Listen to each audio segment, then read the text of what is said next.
Hey guys, welcome back to the channel Review Anything and Everything. And this is just a little kind of Lego setup that I wanted to show you as far as building Lego cameras. Now, anybody who's familiar with professional photography would know that camera lenses are the thing, and those who shoot Canon know what a red ring is. So if you guys want to look that up, you can, as far as Canon red LL lenses. But essentially that was kind of basis for this because I wanted to build more upscaled cameras. And I don't mind that I'm hand holding this just because I wanted to get close up at this moment from this kind of angle so you can see it. But I'm going to hold each one of these up. And it was a simple design. But being that I'm into photography, it was something that I kind of wanted to do. So here is a simple build of a premium lens on there. Like I said, I'm going to speak on it on reference to like Canon for those who are familiar with that. But this is like, say, a 50mm prime or whatever prime lens with a red ring around it, letting you know it's an L series lens. That's like your kind of basic. I did this setup here for the flash. It's this kind of piece for those who are familiar with that. Let me just get the lighting so that way you guys can see it a little better. For this kind of piece, you just take a square clear piece as the flash. And what I like about those pieces there is that because they can be angled, so similar to a flash, you would most premium flashes, you can angle them.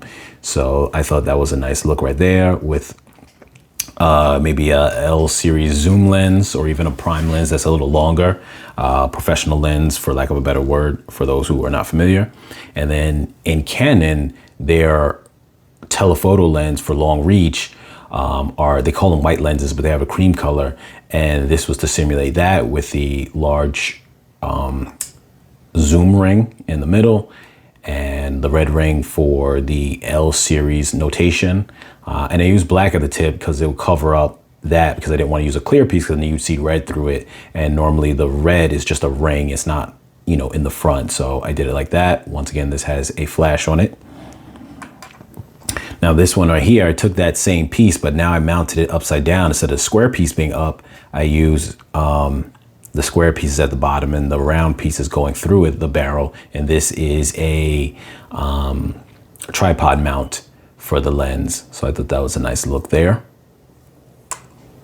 And these are just a couple of basic lenses. Now this is a dark blue transparent kind of lens piece to symbolize a polarizing lens. For those who don't know what that is, it's kind of like a darker lens cap or a filter that goes over your lens to make it look more dark. So that way, if it's really bright sunny, it's almost like sunglasses for your camera lens.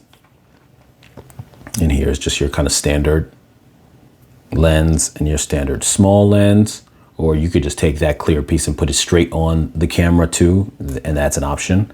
And then this, what I did with this was, it didn't work out so well, but it's the best solution I had to, if people are familiar with, for those in photography, will be a either battery mount or a, what's the term called again? A vertical grip for the camera. So then you could have it like that. It doesn't have the same feel because it's way too big, but it was the closest I can get to something like that if you wanted that as an option. But yeah, this was just a way to show you guys some ways to do cameras for Lego if you wanted to beef your setup up for someone who uses cameras. There's a lot of sets where a character will come with a camera. And if you wanted to now make it where they're a professional photographer, maybe it's someone who's on the outskirts of a sport event, or maybe it's somebody who does adventuring. My inspiration for this was for my Johnny Thunder character. He came with a camera. So I figured if he, is into wildlife, he would have a whole professional set of camera setup. Being that he's not a hunter and doesn't have professional firearm equipment, I was like, well, he came with a camera, he should have a professional camera setup. So if you guys have anyone like that, or maybe you created a photo location, because I know I've seen someone before who did a build of a mall and they had a B&H photo store in it, that's an option like that. But anything that you would have as a person who fits that. Maybe you have a journalist, maybe you have a Peter Parker character, from the Daily Bugle. You want to give him a nice fancy camera. So there's many options you can use this for, but I just want to make a quick video reference of this. And as always, you guys like, share, comment, and subscribe, and I'll catch you guys in the next video.